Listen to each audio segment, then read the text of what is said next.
Okay. That's interesting. Okay. Well, how's everybody doing? I hope you had a good Memorial Day. Certainly know we had a nice warm one. Yes, on Monday we went out to my daughter's house, and they had a little pool out there for the kids, and I got more than my fair share of sun. So I haven't had that much sun in a long time. That was great. I always tell this joke at places like commencement and so forth every once in a while. When I just got my doctorate degree, this was 1983, so I'm getting up there pretty old. And I came back from my final dissertation, and I got awarded the degree, and I knew I probably wasn't going to be able to make it to the commencement ceremony because it was at USC out in Los Angeles, and I was already stationed back in Montgomery, Alabama, and that was just a pretty expensive trip. So we decided that after several years of working on my doctorate degree, we were going to reward our daughters with a really nice gift for Montgomery, Alabama. We said, we're going to go out, we're going to get a really nice swimming pool. And my one daughter, the oldest daughter, was 5, and the youngest one was 2. So we went to the store and we were looking for swimming pools. And every time we found one, it just seemed like it was the wrong size. I felt like it was either too big for the little one or too little for the oldest daughter. And we had just a fit trying to find the right size swimming pool. And my wife was talking to her mom one day, and she was relaying to her the fact that we were having trouble finding the right size pool for a 5-year-old and a 2-year-old. And she said, well, is Larry still there? And she said, yeah, he's sitting over. She says, put him on the phone. So I get on the phone, and she says, you're now a doctor, right? A PhD? And I said, well, I got an EDD, but yeah, I've got my doctorate. She says, all right, genius, listen to this. Get the bigger pool and just don't put so much water in it. And I said, okay, Mom, you're right. That's probably the right thing to do. And so whenever you get too big for yourself, you can always get somebody that will kind of take you down a peg and get you to think about what's really smart. So with that as an introduction for our last night together, looks like we're up to 17 folks, and that's terrific. We are going to talk about 21st century school of educational thought. Okay. And I think what I'd like to do is try to present my screen. And I think this is going to do it for us. I think there was last time we looked at it, somebody told me to do something different. So if this doesn't work out, let me know and remind me what I should be doing. But can everybody see the PowerPoint presentation okay on the screen? I just moved it, so now you can't, but there we go. Okay.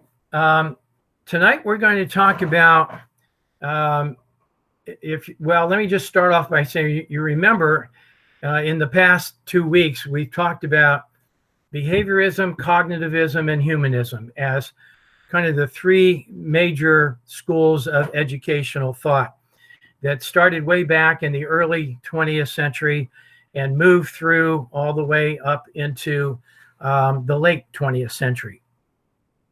And then last week, we talked about some of the classroom applications that make sense to use if you want to teach using any of those 3 schools. We talked about mastery learning if you're a behavioral teacher or you want to teach a behavioral lesson. We talked about discovery learning if you are a cognitive teacher and you want to teach a cognitive lesson. And then we talked about cooperative learning for the humanistic bent toward our students. And again, I'll remind everybody as we start off that we said that about 60% of the students that we're going to have in college are going to be behavioral learners. They still like to learn by giving stimulus, response, and reinforcement. The mastery of a particular learning objective follows the process that we discussed last week. Another 30% of our students are going to be cognitive learners. And for them, the best thing that you can do is give them a process by which they can gather information, by which they can learn on their own. And we talked about how discovery learning is the way in which you can kind of make that happen. And then about 10% of our learners are humanistic learners. They want to know that you understand them, that you feel for them, that you have some empathy there. I remember a long time ago, and I don't think I mentioned this. If I did, I apologize, but I was teaching some classes for our master's program over in Northern Ireland. And I had the chance to have 16 Northern Ireland teachers in one of my classes. And again, a long story short, when I started to teach them the very first night I had them, I jumped right in. Here's, Mr. Behaviorism here. And I jumped right into my course. And I said, here's what we're going to learn, and here's how we're going to follow, and here's the sequence we're going to cover. And these are the things that I want you to get out of the course when we're finished. And at the very first break, one of the students came up and they said, we are here because we want to learn. We appreciate how you've put your course together. But here in Ireland, we don't care what you know until we know that you care. A humanistic approach to teaching. And boy, did that was, right in the face. She gave it to me the very first break. And I said, okay, I understand. And I will take a different bent at this. And so you now have a series of tools that I hope you'll consider using in your classes. But we're in the 21st century. We're dealing with millennials. We're dealing with COVID-19. We're dealing with technology that, my gosh, we couldn't even have imagined, 20 years ago. I've got my, smartphone here next to me, and it has more computing power than, computers had even as early as 20 years ago. It's just very, very powerful tool, and that's what our students use. And so we have to start thinking about some 21st century learning theories. And I'm going to offer you 3 or 4 things to think about for our final night together. The first is the constructive learning model, or the constructivist, or a constructivism perspective on how to teach. And think of this, as I think I mentioned last week, as the cognitive school of education on steroids. Okay? With the cognitive approach, we said we were going to create building blocks. We were going to think about ages and stages. We were going to remind ourselves that our students are at different levels of maturity and cognitive abilities as college students. And that certainly is true. In the late 20th century, in the 1980s and 1990s, the educational psychologists started to build on cognitivism and said, let's take this just a little bit further. And let's talk about how we can use that building block approach that we said was a characteristic of cognitivism and kind of branch out toward that. And so they created this constructivist model of learning. And it's a great way for us to teach students in today's classroom. You begin, as you can see here, by helping them with a concrete experience, giving them the bottom building block of a pyramid. Think of a pyramid with dozens of blocks on it.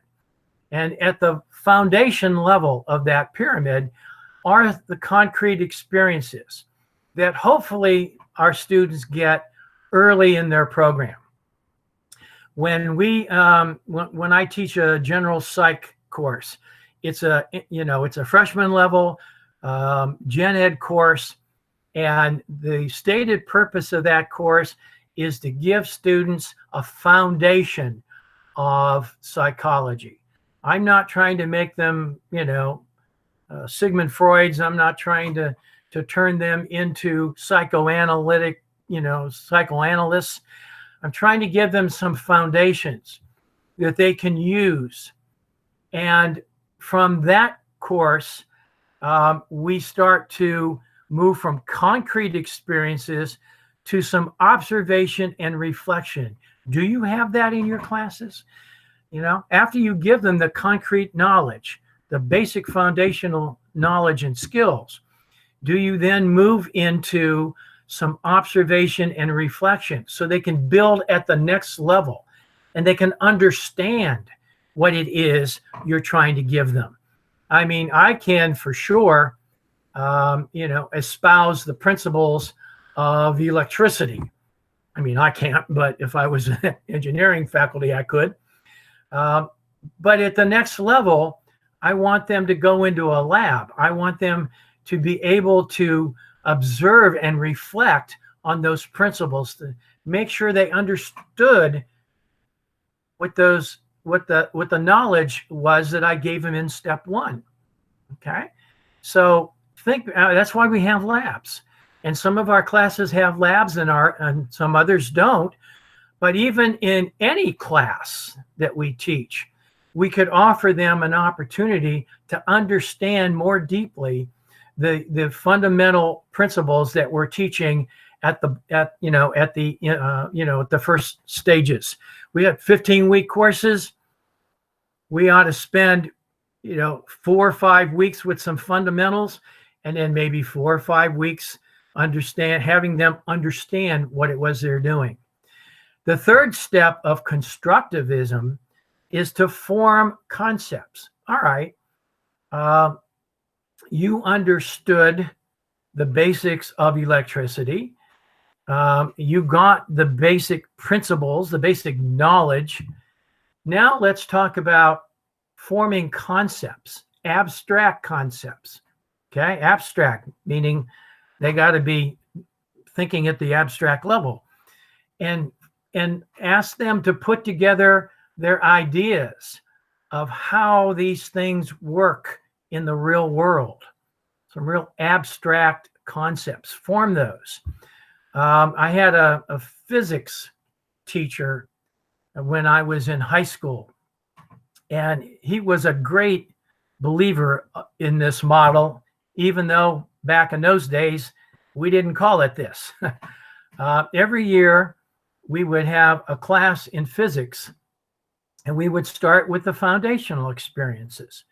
And then he would help us understand these concepts, reflect on them, espouse it back to him so he could show us that we understood what he was saying. And then we would form some concepts about how these principles work in the real world. Okay? So what does that mean? It means then he would take us to step number 4, and we'd go visit the amusement park. And we would watch the roller coaster. And we would look at what was that ride that used to make me sick to my stomach, where you went around in a circle and it pinned you against the side, the centrifugal force. Is that what that is? I forget the term, but you got the idea. We would go to the amusement park, which we thought was going to be fun, to test out these new things that we had just learned. So the constructivist model gives you some idea about how you could change your classroom so that it really does impact your students in a very different way. Here's a chart that you can look at. We're not going to go through the whole thing, but it tries to compare what goes on in a traditional classroom to what might happen in a constructivist classroom. Let me try to make this a little bigger, a little easier to see. Okay. So for example, in a traditional classroom, you're going to emphasize basic skills. In a constructivist classroom, you're going to emphasize concepts. Okay. In a traditional classroom, learning might be based on repetition. In a constructivist classroom, it's a building block approach. Okay. In a traditional classroom, our role as teachers is directive, authoritarian. Okay. The sage on the stage. In the constructivist classroom, your role is more interactive, where you're letting the students grab the information and form their own knowledge with it. So the constructivist classroom is also the lead in to Bloom's taxonomy. And let me just ask about this, if I can figure out how to get this off my screen. There we go. Okay. How many of you, and you can just, you don't need to answer this. You might put, well, let's use the chat room, because we've been talking about using the chat room as this. How many of you have been introduced to Bloom's taxonomy? If I asked you what it was, you would know what it is. Okay, 1, 2, 3. Okay, yes. So, what? Not most of you. Good. Yeah, nursing definitely uses Bloom's taxonomy. For those of you that haven't seen it in a couple of years, this is it. Bloom's taxonomy in the cognitive constructive domain. Okay. He says that you ought to be challenging your students at increasing levels of higher order thinking. Okay. So think about this. At the bottom level, Bloom says you're teaching them knowledge. You're presenting them with concepts, with information, with basic information that they have to have before they can go any higher. Okay. So there's some examples here you can look at, but you're basically using these verbs that you see here that I'll try to make a little easier for you to see. Come on. Okay. You're asking them to be able to name something, define it, label it, recall it, list it. Okay. Those are skills at what Bloom calls the knowledge level. I always use the example of the 10 Commandments because most people at least know what they are. May have been a lot of years since we were in Sunday school, but if I asked you what the 4th commandment is, okay, well, let's have some fun here. What's the 4th commandment? Put it in the chat room.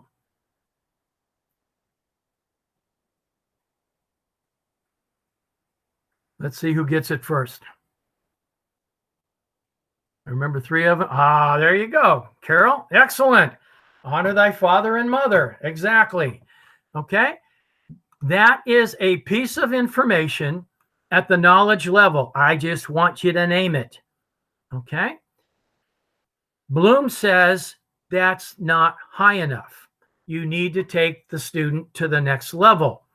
And so now you're taking them to the comprehension level, the understanding level. What does that mean? Okay. So you're using words in your lesson plans like clarify or interpret or paraphrase. Okay. So if I were to ask you, what does that mean, honor thy father and mother? You would give me an explanation. Well, it means that, we're supposed to give them the respect that's due older, somebody who's older than us. Okay, you understand that. Otherwise, honor thy father and mother means nothing to a 3-year-old, right?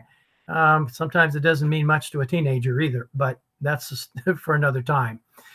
Okay, look at your syllabus. Are you asking the students to just define things or label them or list them? Or are you asking them to interpret them, paraphrase them? That's the second level. At the third level of constructivism is application.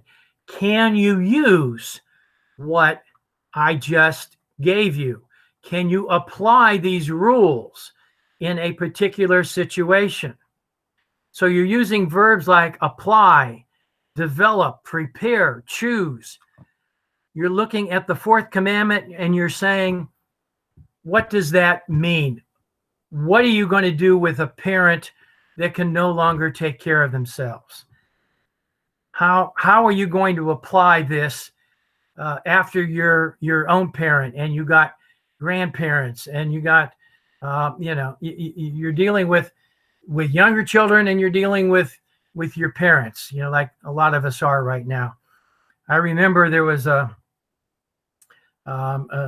cartoon that I saw someplace in one of the comics, and it was this lady, and she's pushing the child's crib, I guess it's a crib, whatever you call it, stroller, and she's turning over to her mother, who is next to her. So you had 3 generations. You had the baby in the carriage, and you had the mom pushing it, and you had the grandmother who was walking behind, and she turned to the grandmother and she said, I bet when you used to tell me all the time that you hope one day I would get married and have children that acted just like you do, or just like I did. She said, you used to tell me, wait till you have your own kids. I hope they act just like you do to me. And she said, but I bet you forgot that someday you were going to be a grandma and you had to babysit those kids. So there's your application piece, okay? Applying this knowledge to new situations. Do you do that in your classroom? The next 2 steps begin what we call really higher order thinking. In the analysis phase, you're asking the students to break that down. Okay, let's use the commandment, thou shalt not steal. Okay, I know what it means. I think I understand what it's trying to tell me. I can certainly apply it in everyday life. But if I really take it apart, and that's what analysis is, breaking down information into components. Can you distinguish? Can you put things in categories? Can you arrange it? Every time I steal something, is that going against the commandment? And so we have these situations that we talk to students about called moral dilemmas, right? Where you go, this man goes into a pharmacy and he's got this prescription for his wife who is suffering from from cancer. And he presents the prescription and the pharmacist says, that's a $500 prescription every month. And gives him the bag and says, that's $500. And the guy says, I can't afford that. I can't afford that. So he grabs the bag and he runs out the door. Okay. Is that stealing? You're asking them to break things down into its component parts. So whatever your course you're teaching, as you start to introduce new topics and new materials, talk to your students, have them break these things down into the component parts so they can build. Okay, they can build that pyramid. The synthesis is the next level, which is basically, okay, put it together in a different way now. Okay, so I've got my understanding of thou shalt not steal, and I have an understanding of the civil law that says under certain circumstances you might be able to steal. What was that thing we just saw in the news the other day? The law about standing up for your rights. You know, you have a right to protect yourself. Well, we got, you know, a commandment that says thou shalt not kill, but now we got a civil law that says it's okay to protect yourself, right? And so now you get into this discussion where you have them using all 6 steps here of taking things apart, understanding it, putting it back together, and creating their own next level. And then the top level of Bloom is evaluation, where, okay, let's now look at situations and let's ask the student to evaluate them and judge them and predict them and decide and defend those kinds of things. So what the constructivists want you to do as a teacher is pull out your syllabus. I've got my syllabus right here, and look at your learning objectives. And I've got one in here that says the student will be able to define and explain concepts and principles of cognitive psychology. What level am I on if I ask you only to define and explain? Well, I'm probably down here, aren't I? And if this is a college level course, I really ought to be challenging you with these higher order theories, the higher order thinking. Okay, so I probably am my own worst example of taking learning objectives and creating them so that they're using them at the higher level.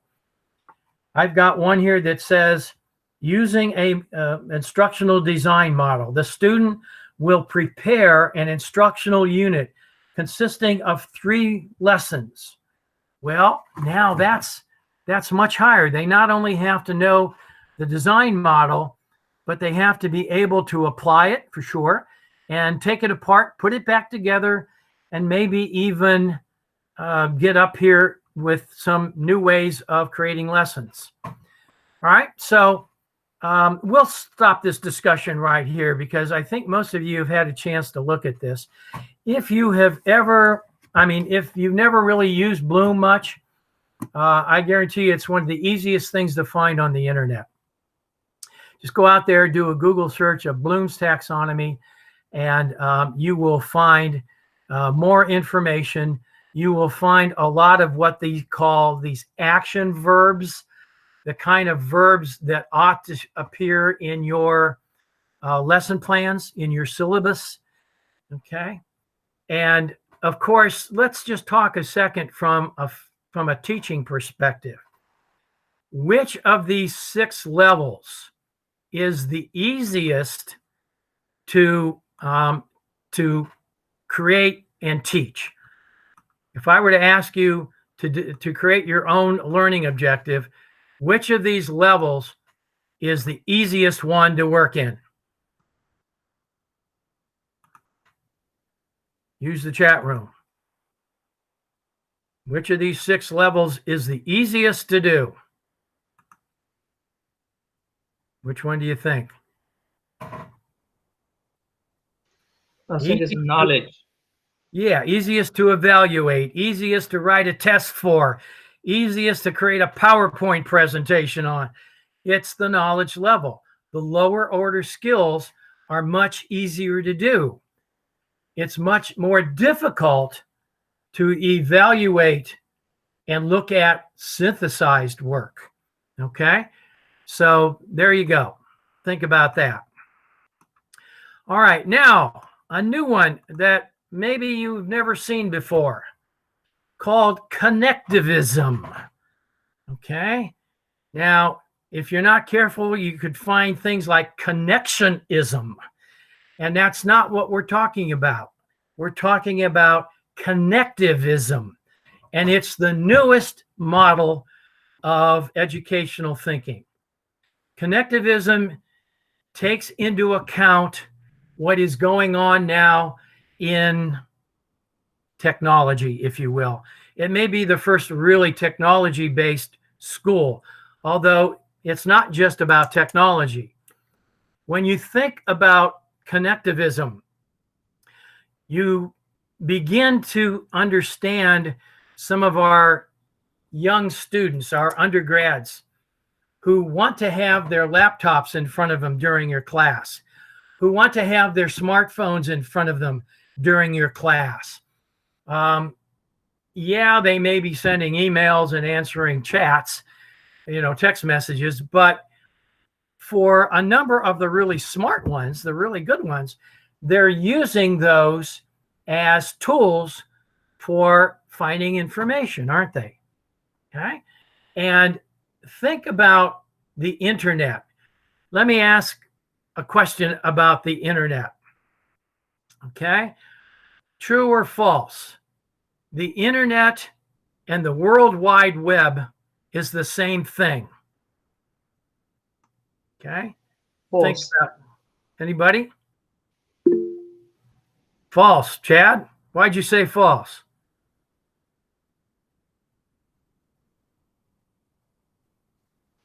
I'll turn on my mic. It's false because the internet is simply computers connected together. The World Wide Web is a visual system, essentially. So we can see information in graphics and whatnot. Okay. It's a language. Absolutely. And John's got it correct too. The World Wide Web is just one application on the internet. The internet is, think of it like a network of different computers. Back when I was on the internet in 1984. Okay. Now, the only thing we could do on the internet back in those days was send email and send files. The World Wide Web was an application that came in the late 80s and early 90s. Okay. And it started to add more features. I could make things more graphical. I can have things click on links that we couldn't do before. But think of the internet. It has all of these, well, the technologist calls them nodes. Okay. There used to be hundreds of computers on the internet. Now there are millions of computers on the internet. Okay. And that is the basis for understanding connectivism. If I were to ask you to create a lesson for me, a lesson plan on the Civil War, all right? Build me a lesson on the Civil War. You're going to teach it next semester for 15 weeks. 20 years ago, where would you have gone? Anybody? Where was your first stop? Turn your mic on and yell it out. Library and books. Library, absolutely. We'd all run down to the library and we'd start pulling books out. Okay. We'll talk about the card catalog in a second, Kelly. But we'd start pulling books off the shelf after we found them. And we said, this has got a great chapter on Gettysburg, and this has got a wonderful, graphic pictures of the battlefields, and this is a wonderful, textbook on the generals of the Civil War, and we would compile those together. Obviously, where do we go now? Well, we go right out to the internet, right? And we start pulling information from the different learning nodes that have something on the Civil War. Okay. So, think about it for a second. Let me ask another internet kind of question. When I open up Google, like I do here, and I type in something for it to find, and I hit the return, true or false, Google goes out to all the websites in the world to find out what it can find out about Abraham Lincoln. True or false? Yell it out. False. False. Google is a search engine. As you can see here, there's 137 million hits on Abraham Lincoln. And those hits are at nodes in learning computers and computers literally around the world. Okay? And so connectivism says, rather than me teaching the student that Abraham Lincoln was born February 12th, 1809, let me teach the student how to find that information. So I embrace you bringing your smartphone in, and let's have you do a Google search and see if you can find out when Abraham Lincoln died. Okay? I don't want you to memorize that. I don't need you to write me a book report with that. I just need you to know where to go to find it. A new schema of educational thinking. Okay? And aren't a lot of our kids telling us that now? Why am I learning these dates? Why am I learning these names when I can find out that information in a heartbeat? Okay? I can find out what 12 times 245,000 is quicker than you can do it on a calculator or a piece of paper. That's the basis for connectivism. You've got these learning nodes that are literally at our fingertips. You've got learning resources. So you can connect the students with things like textbooks and videos and PowerPoint presentations and YouTube sites. Those are all additional learning resources. Down here, you've got learning technologies. In my class, for my students, I teach them how to, well, I don't teach them. I have them use their smartphones and find the best app that they can find in the Apple Store or the Android store for educational classroom purposes. I make them go explore that. They have to go and they have to go out and they have to find the application that they like the best and do a 10-minute presentation on how they would use that in their own classroom at whatever level they're going to teach. That's the kind of learning technologies that are out there. There's 3D printers. There are iPads. There are things that my 10-year-old is using that just continue to blow me away. There's virtual reality. Okay? I don't know how many of you have ever put on those goggles. I got a pair of behind me here. Put on those goggles and you slide the phone into the goggle and you look at virtual reality applications.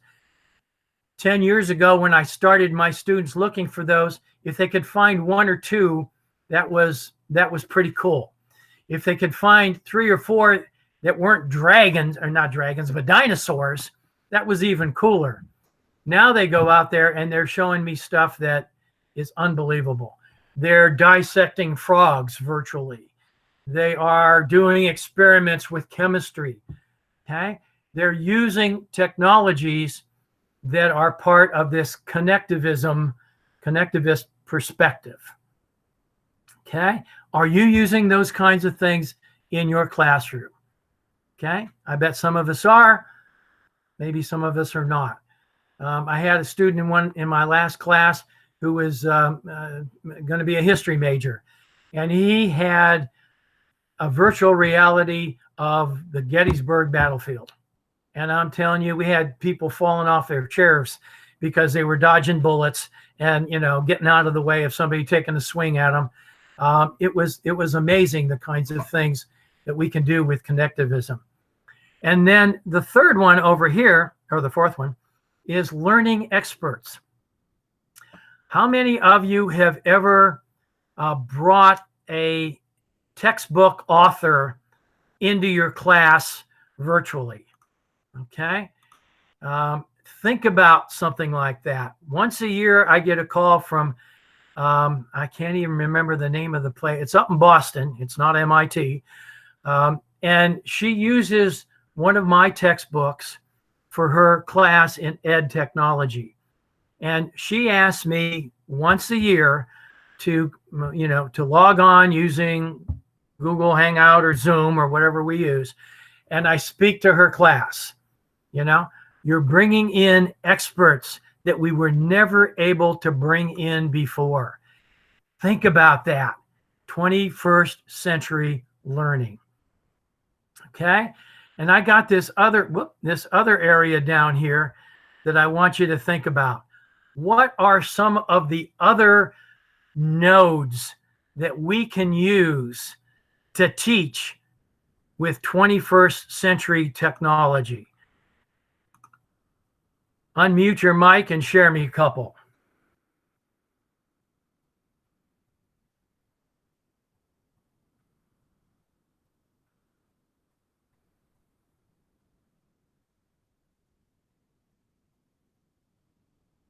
Anthony, I'd rather you talk to us. What's TED?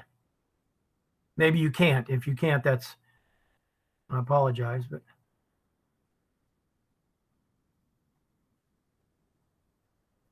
Maybe you don't have a connection. Anybody with a microphone want to throw some in? TED Talks. Okay, now I know what you're talking about. Yeah. So maybe we can even add a couple right to this slide. Okay, so let me insert a text box and just put something right there. And so you're talking about TED Talks, which I think are kind of similar to podcasts. Are you the expert in everything? I know I'm not. Regardless of what I'm teaching, there are folks out there that know way more than I do. And so podcasts, that's another excellent thing. Anybody else got another one? Let's put some more in here. What are some other possibilities?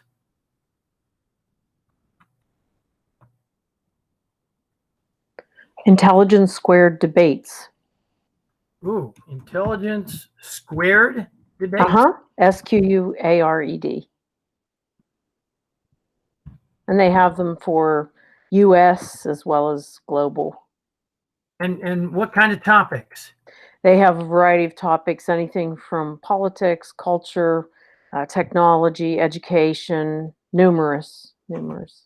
That's one of the reasons I like this new school is I guarantee you there is always something new for us to learn. Somebody throw out a couple more. Let me just throw out one real quick. Social media.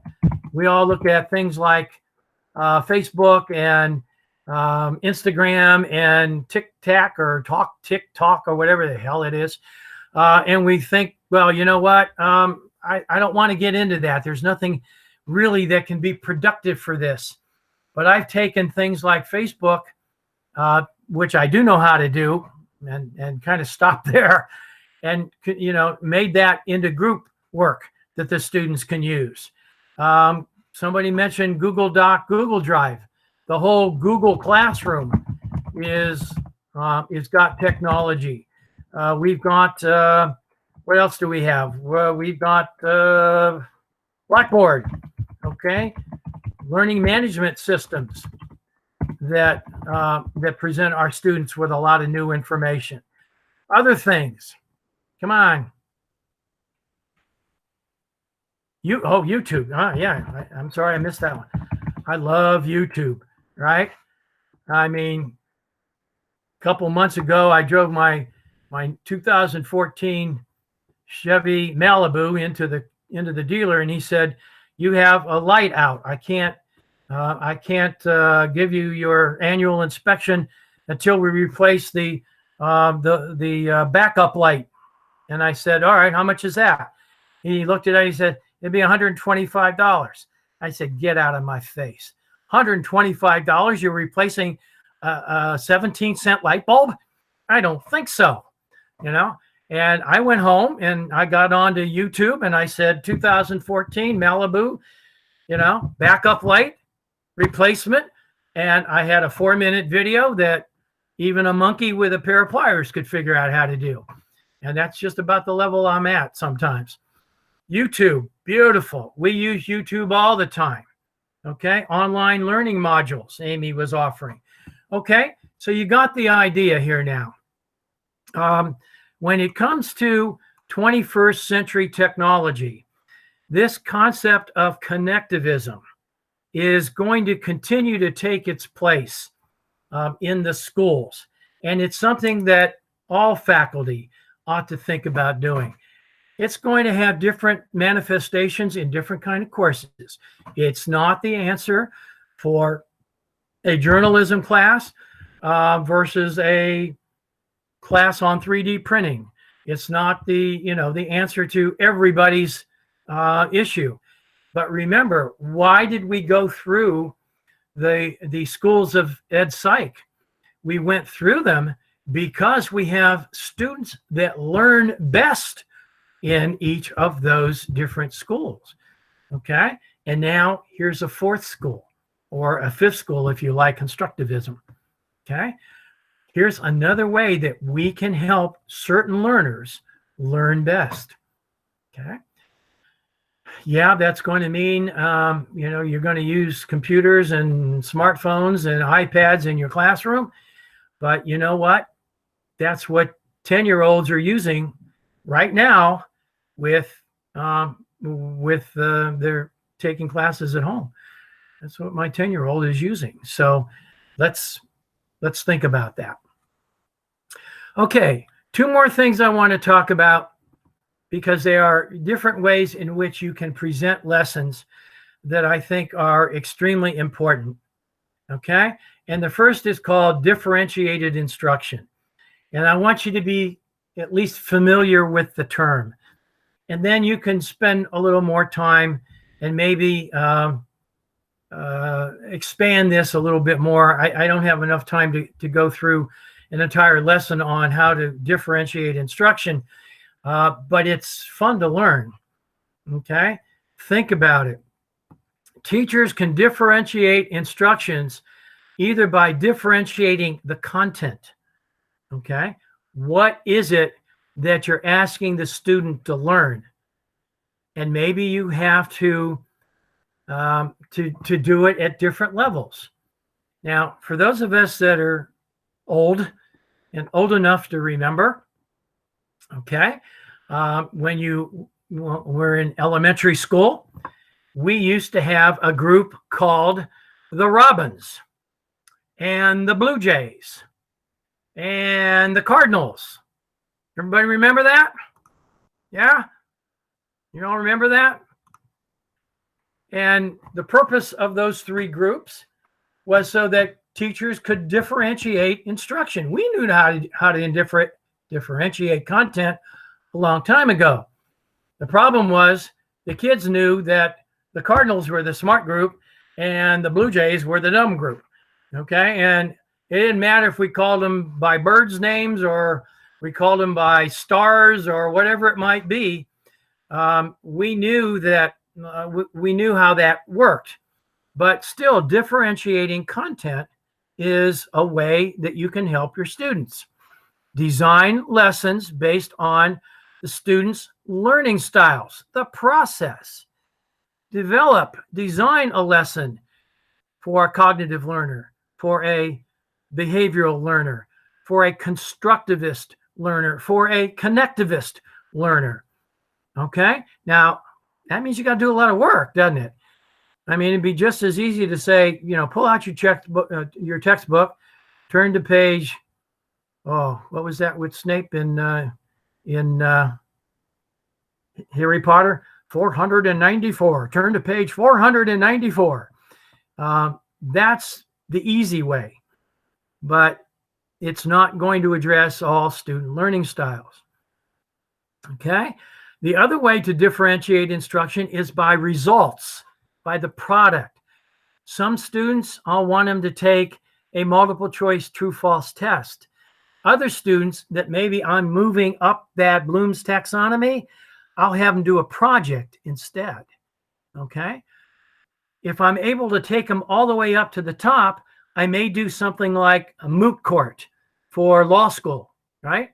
Where they all come in and they they present a case and they're evaluated by their peers, and it's the peers that do the evaluation. So think about differentiating your instruction as a teacher this way. You can differentiate an instruction according to students with these three possibilities. One of the things that I gave you on day one was that that chart with the 8 statements on it. And I know several of you have emailed me back and said, I'm going to use that chart on day one of my course, okay? Because I want to understand the different learning profiles of my students. Feel free to do that, okay? Another way you can do it is according to students, according to their interest, okay? We do that all the time. We have students that just love doing things on their own, doing things in a little different way. Their interest levels are different, okay? And then finally with readiness, okay? We've got some students that have come into our classroom. I teach a class in technology in the classroom. The first day I ask them, how many of you have had Ed Psych already? And out of a class of 20, I'll have maybe 10 of them that had it, 5 of them that are taking it now, and 5 of them that haven't had it. Different levels of readiness. How can I teach you to use technology to build a behavioral lesson if you don't know what I'm talking about? Okay? So differentiated instruction is a way for you to think about addressing the needs of individual students. And then the final thing, and then, oh, did I have a question? I'm sorry. Won't differentiating the I saw that there. Let me go get it. Hang on a sec. Won't differentiating the products of the class for different student cause lots of discontent. You remember one of the first things that we looked at, I think it was like the second statement, was that I want to be evaluated against a set of standards that the teacher creates that is uniform for the class. You're right, Octavio. It's going to drive the behavioral learners nuts, right? But it's going to, go ahead. If I can say something, I think that whichever students get the lowest score, they're going to feel like they're being cheated out of it. I tried to do that in a class one time, and the students simply revolted. I let them pick if they wanted an exam or if they wanted to do a presentation. Well, then, of course, I graded the presentation using scores that the other students gave. In other words, all the class watched the presentations and they gave the scores to the people that did the presentation. It turns out that the folks who took the exam, they just revolted because they thought that if they had done the presentation, they would have gotten a better score. So I'm kind of afraid of trying that one. Yeah, I know. And and will that happen? Yeah, it probably will. It probably will. So, you know, as college faculty, maybe this is something we want to hold off on until we're up into the senior level, okay? Or we're doing some capstone courses. But, you know, if you watch, there was an old TV show called Paper Tiger, I think, with John Houseman on it. And his response to that question would have been, trying to get you to think. Okay, I'm trying to get you to those higher levels, and I'm expecting way more out of you than just listing things and defining things and matching things. And so, yeah, but you're right. You know, you're going to have to deal with it. You have to deal with it. I don't have a good answer for that, other than the paper chase. That's what it was, John. Thank you. Yeah. Great show. Great show. And didn't you walk out of there watching that show? Didn't you leave that show thinking, wow, he really put him through the ringer, but you know what? They came out so much smarter. I don't know if we can do that anymore, but I leave that up to you. All right. The last thing I'm just going to mention to you then is something called flipping the classroom. Okay. Certainly, as a result of technology, we're able to do this much more now than we might have been 10 years ago. But with a common classroom that we run, we'll stand up there at lecture, and then we'll give homework activities. So the student is on their own to take the information that we gave them in class and integrate it into or construct it into their pyramid, into their foundation. With a flipped classroom, the concept is we're going to assign the lectures. Sorry about that, folks. Okay, we're going to assign the lectures. We're going to assign the readings, and we're going to assign the homework to the student outside of the classroom. And then inside the classroom, we're going to do a bunch of activities that will move us to, if you recall where we were here, to 3 and 4. Okay? So you gain the concrete experience, you do the reflection, you do that on your own. And then when you come back to class, we do things like collaborative learning. Okay? So we do learning activities, case-based studies. I'm doing writing a book right now in which my class will be given content information, readings, homework assignments to do at home. And then we get into the classroom. We spend most of that time, not all of it. We do go over to make sure they all got the information, but we spend most of the time in case-based learning. I give them examples of how companies have been attacked with cyber attack, and their case-based studies have to do with what they just got through reading, and they come up with some possible solutions. That's the kind of thing that happens in a flipped classroom. Peer instruction, we let each student help each other. Okay, kind of a zone of proximal development thing that we looked at with Vygotsky. And then we offer them problem sets, new things that they can do that takes them to that higher order level. So, phew, there we go. Those were 21st century theories that kind of took us from where we started 3 weeks ago and taking us from the early part of the 20th century up to the early part of the 21st century. And how about if we end this session with some comments from you all about what you thought you got out of these 3 weeks and where you think you might, how you think you might use this stuff in the classroom. I've noticed that the people that are here tonight have been stalwart attendees.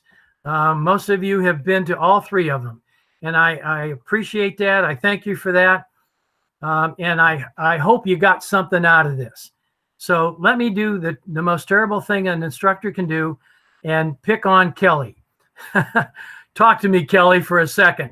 What'd you get out of this? And by the way, this is how I find out whether you're still here. I'm still here.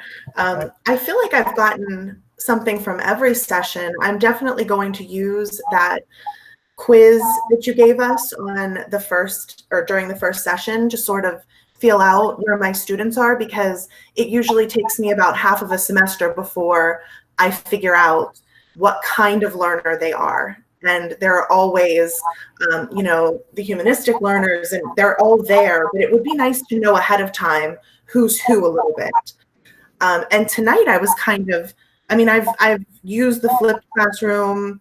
I've kind of used the constructive learning model, but I really am interested in learning more about this connectivism model. And I loved when you said, I'm not just teaching them what they've found, but I'm teaching them how to find it. And considering that I'm teaching a class where learning how to research and learning how to write are core goals of the course, I think that's just something I need to focus on. I need to focus my time a little bit more on that part of it. So that's what I would take from it. Excellent.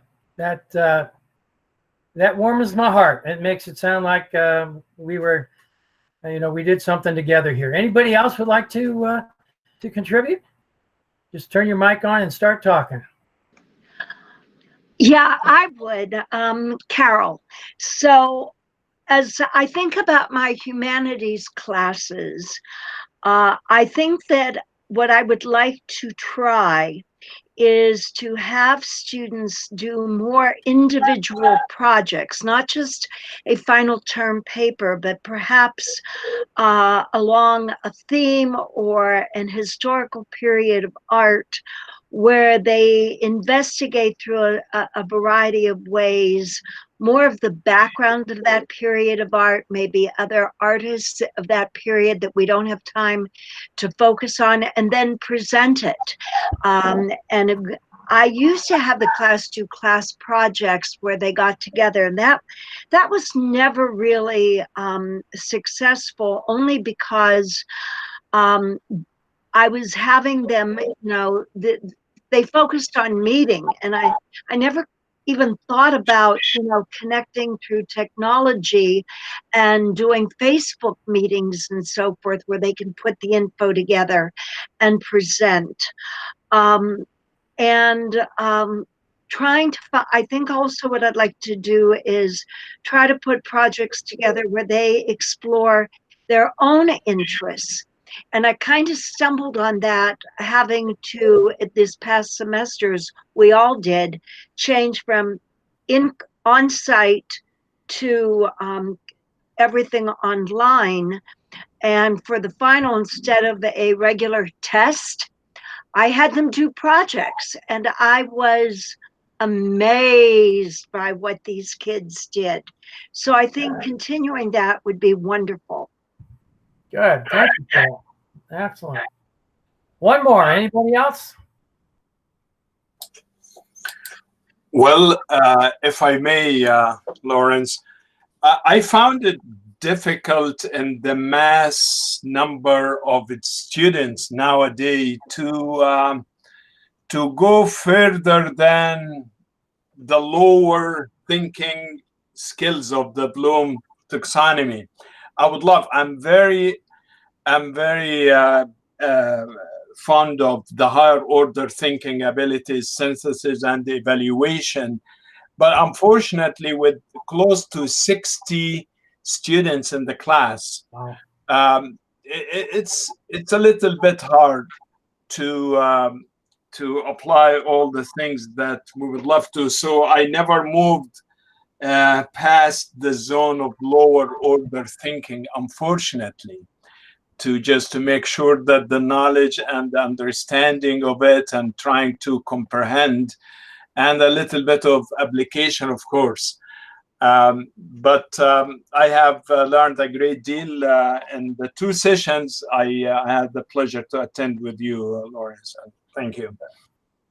Well, maybe the flipped classroom can help you a little bit. If you can get them to do some of the things that you might lecture about in school, in the classroom.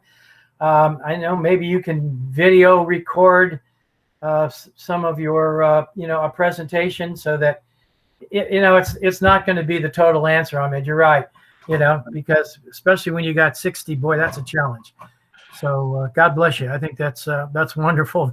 What's your class? Was it a marketing class or what? Economics. But I mean, with the flipped classroom, I need to learn more about that, as a matter of fact. I tried once, and students, especially with the assigned readings, I felt like I'm very hopeful to trust the students reading or making all that volume reading before they come to the class. So I'm not sure. I really need to learn more, probably in another workshop, about the flipped classroom.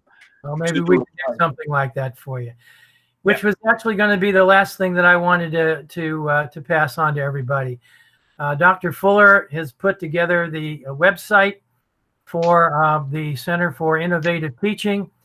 And on that website, there's links to the sessions that we've been doing, plus other sessions that we've been doing over the last 10, 12 weeks.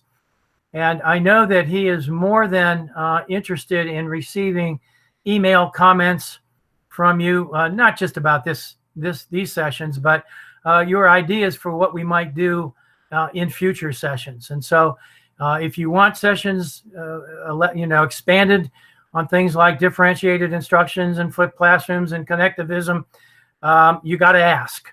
And, a quick email to fuller@rmu.edu will open the doors. You'll find faculty that can deliver these kinds of things, and he'll make those workshops available.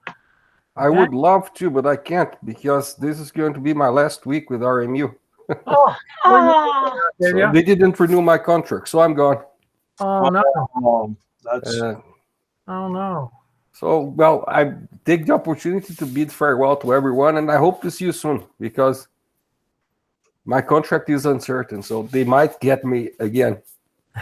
But anyway, it was a great run. Thanks, everyone. Okay. And I really appreciate you sharing all this. It's going to be very helpful. Well, good.